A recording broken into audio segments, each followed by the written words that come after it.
नितेश राणेंचं कसं आहे ते खूप मोठे आहेत. ते त्यांचे स्टेटमेंट आता काँग्रेसमध्ये असताना बघा आणि आता ज्या कुठल्या पक्षात आहे ते आता पुढच्या कुठल्या पक्षात आली त्याप्रमाणे ती वक्तव्य करत असतात. म्हणून त्याच्यावर एवढं बोलणं काय लय महत्त्वाचं नाही आहे. महाराष्ट्र नवनिर्माण सेनेच्या वतीने तुळजापूर नाक्यावर एक डिजिटल बॅनर लावण्यात आलेला आहे. आपण बघू शकता कशा स्वरूपाचं बॅनर आहे. आम्हा मराठ्यांना संपवायला आलेला औरंगजेब येथे गाडला गेला, राजसाहेब ठाकरे असं खाली लिहिलेलं आहे. आणि महाराष्ट्र नवनिर्माण सेना सोलापूरच्या वतीने हा बॅनर लावण्यात आलेला आहे. जो तुळजापूर महामार्ग आहे तो जो सुलताबादला या ठिकाणी एक बांध दाखवून कबर दाखवलेले आहे. सुलताबादला 340 किलोमीटरवर औरंगजेबाची कबर असल्याचं या ठिकाणी त्यांनी अधोरेखित केलेलं आहे. एक बांध दाखवून ते दाखवण्याचा प्रयत्न केलेला आहे.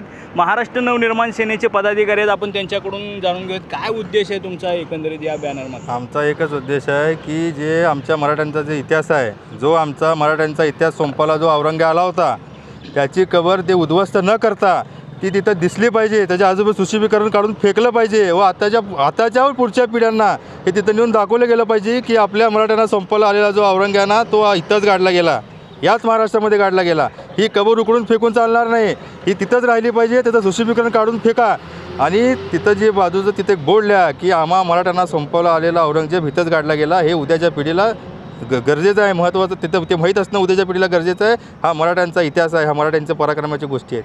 हा मराठा म्हणजे नुसता मराठा समाज नसून कुठला समाज नसून हिंदुस्थानातील पूर्ण जनता 18 पगड जातीचे शिवरायांचे मावळे होते. तो मराठा उद्ध्वस्त करायला जो आला होता तो औरंगजेब, त्याची कबर तिथं दिसली पाहिजे. अशा स्वरूपाचे बॅनर तुम्ही सोलापूर शहर परिसरात कुठं कुठं लावलेले?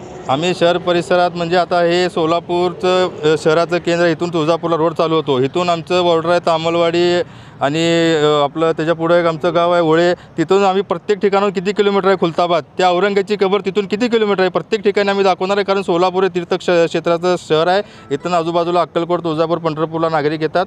त्यांना पण इथं आल्यावर कळलं पाहिजे की आपण जसं तीर्थक्षेत्र येतो ते पण एक प्रेक्षणीय स्थळ आहे, ते पण आपल्या मराठ्यांचा इतिहास आहे. तिथं जे आपल्या मराठ्यांना इथं गाडला गेला ना औरंगजेबाला, ते पण आपल्या लोकांना कळू दे, त्यासाठी हे बोर्ड आहेत. काही लोक म्हणतात हे कबर उकडून टाकायला पाहिजे, काढायला पाहिजे. काय हे कबर उकडून टाकल्यानंतर मग उद्याच्या पिढीला आपण दाखवणार काय, आपला इतिहास समजणार कसा पुढच्या पिढीला? ह्याच्यामध्ये यांचं राजकारण आहे. इतिहास ह्यांना का पुसाचा आहे का महाराजांचा? हां, मला सांगा, प्रतापगडवर अफजल खानाची कबर आहे. मला सांगा शिवाजी महाराजांना न विचारता केली असेल का कबर? महाराजांचा होकार असेल ना कबरेला. हां, आमचं म्हणणं काय की ते सुशोभीकरण काढून फेका, ती औरंगजेबाची कबर तिथं राहिली पाहिजे आणि उद्या भविष्यात सगळ्या पिढीला कळायला पाहिजे की औरंगजेबाची कबर आणि तो इथं काढला गेला महाराष्ट्रात. कोण राजकारण कोण करते? कबर काढायचं राजकारण कोण करते? आम्हाला कोणाचे नावं घ्यायचे नाहीत. कारण आमचं आत्ताच आमचे पदाधिकारी म्हणल्यासारखं राजसाहेबांचं दुधासारखं निर्मळ हिंदुत्व आहे. त्यामुळे आम्ही कोणाची बरोबरी करायला जात नाही.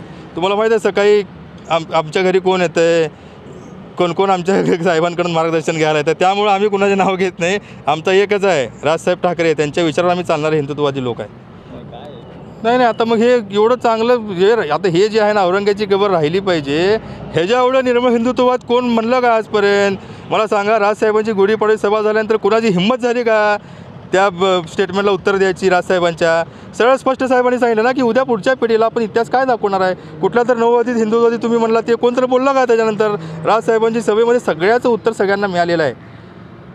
आणखीन देखील पदाधिकारी आहेत, काय सांगाल एकंदरीत या बॅनर मागचं काय होतं? बॅनर मागचा उद्देश म्हणजे आता आमचे सहकारी पदाधिकाऱ्यांनी सांगितल्याप्रमाणे येणाऱ्या पिढीला आपण दाखवणार काय, इतिहास सांगणार काय शिवाजी महाराजांचा. तर जो आपल्या महाराष्ट्रावर चाल करून आलेला औरंगजेब होता तो अखंड एवढ्या मोठ्या प्रांताचा राजा होता. तो त्याला महाराष्ट्रात शिवाजी महाराजांनी अक्षरशः खिळवून ठेवून त्याला जिरीला आणून त्याला अक्षरशः शेवटी इथं मरण पत्करावं लागलं. महाराजांच्या निधनानंतरही तो महाराजांचा विचार संपवू शकला नाही. आज त्याचा जो महाराजांचा विचार आहे तो शेवटी विचार संपवण्याच्या मागं पळून शेवटी इथं गाडला गेला महाराष्ट्रात. ती फार मोठा इतिहास आहे. तर तो आपण पुसू शकत नाही. येणाऱ्या पिढीला आपल्याला दाखवायचं आहे, चालू पिढीला आहे किंवा हा औरंगजेब इथं गाडला गेला आहे, महाराष्ट्राच्या मातीत गाडला गेला आहे. का तर तो महाराजांना आपल्या महाराष्ट्रावर चाल करून आला, महाराजांवर चाल करून आला. शेवटी त्याला इथं गतप्राण व्हावं लागलं. गड किल्ले जे महाराजांचे आहेत त्याप्रमाणे आपण आपल्या पिढीला गड किल्ले दाखवायलाच हवे. त्याचबरोबर जे आपण जतन केलेलं आहे गड किल्ले, तसंच महाराजांनी जे मराठ्यांनी जिथं गाडलं ह्या औरंगजेबाला ती कबरही दाखवली पाहिजे आपण येणाऱ्या पिढीला की हा इथं गाडल्या गेला आहे. आणि आजूबाजूचं जे आता म्हणतायत तिथल्या आजूबाजूचं सुशोभीकरण काढलं पाहिजे आणि तिथं फक्त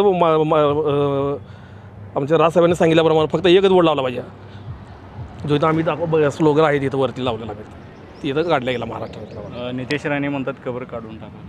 नितेश राणेंचं कसं आहे ते खूप मोठे हे आहेत, ते त्यांचे स्टेटमेंट आता काँग्रेसमध्ये असताना बघा आणि आता ज्या कुठल्या पक्षात आहे ते आता पुढच्या कुठल्या पक्षात येईल त्याप्रमाणे ती वक्तव्य करत असतात, म्हणून त्याच्यावर एवढं बोलणं काय लय महत्त्वाचं नाही आहे. तर हे होते महाराष्ट्र नवनिर्माण सेनेचे पदाधिकारी आणि यांनी सांगितलेलं आहे जर आपला इतिहास येणाऱ्या पिढीला दाखवायचा असेल तर औरंगजेबाची कबर ही या ठिकाणी असायलाच हवी असं या ठिकाणी मत व्यक्त केलेलं आहे.